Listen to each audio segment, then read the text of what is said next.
Hello and welcome to yet another video of Cornerstones of Math. Consider n variables x1, x2, xn. Let mu and sigma be the mean and the standard deviation of these variables respectively. Now define a function f on real numbers as ft equals t minus x1 squared plus t minus x2 squared plus plus all the way up to t minus xn squared. Find t that minimizes ft and also find the minimum value of function ft. Express your answers in terms of mu, sigma, and n. Alright, so we have a quadratic function of t here. We have to find the minimum value of this function, and we have to express our answers in terms of mu, the mean, sigma, the standard deviation, and n, the number of variables, even though this quadratic function doesn't have any of them in the definition. We will deal with that shortly, but first, let us focus on the fact that the given function is quadratic.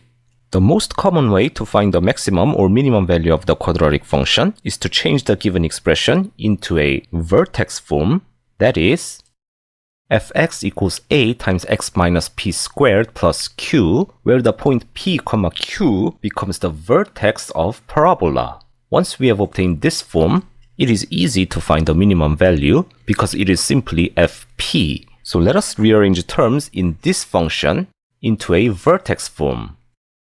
So we have this. First, let's expand everything and rearrange in decreasing order for t. First, if we expand this, we have t squared minus 2x1t plus x1 squared.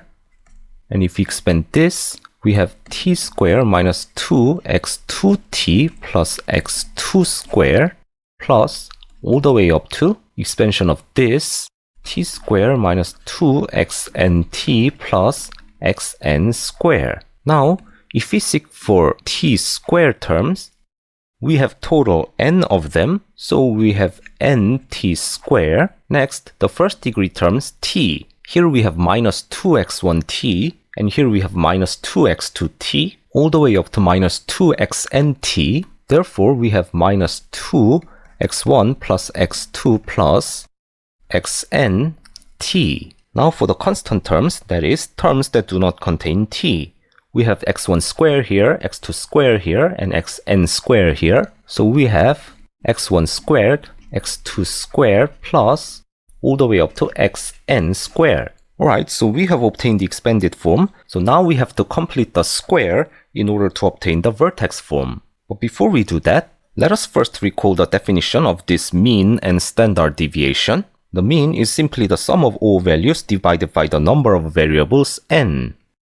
Now the standard deviation, or its square, which is called the variance, is defined as the mean of the squares of the deviations from mu. So this individual x minus mu terms are called deviations. So this is the definition of the variance. But if you have learned about mean and standard deviation before, you might also have learned another way of calculating the variance, which is this. x1 squared plus x2 squared plus plus xn squared divided by n minus mu squared. That is, the variance is the mean of squares minus mean squared. You can easily derive this formula by expanding this and using this definition of the mean. And we will make a good use of this particular property to solve this problem. Now let us take a look at our given function again. Here, from the definition of mean, it follows that this part equals n mu, and for the sum of squares, we use this second method of calculating the variance, mean of squares minus mean squared. From here, it follows that this part equals n times mu squared plus sigma squared.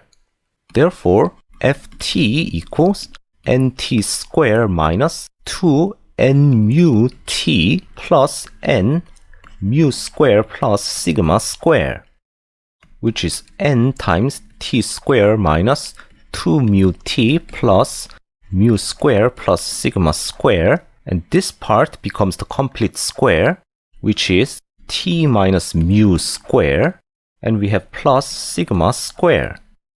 So we have obtained the vertex form. Therefore, ft is minimum when t equals mu, and the minimum value of f is simply f mu, which is n times sigma squared.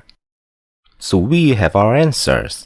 Now let us take a look at our result again. So this function, which is defined as the sum of squares of the deviation of each variable from some real number t, is minimum when t is arithmetic mean and the minimum value is just the variance multiplied only by a constant n. Is there some hidden meaning in all of this?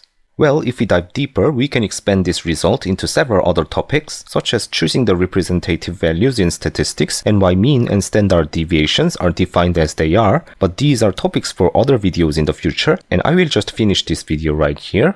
So thank you for watching, and if you enjoyed this video, please give it a like and also subscribe to my channel, and I will see you with another video.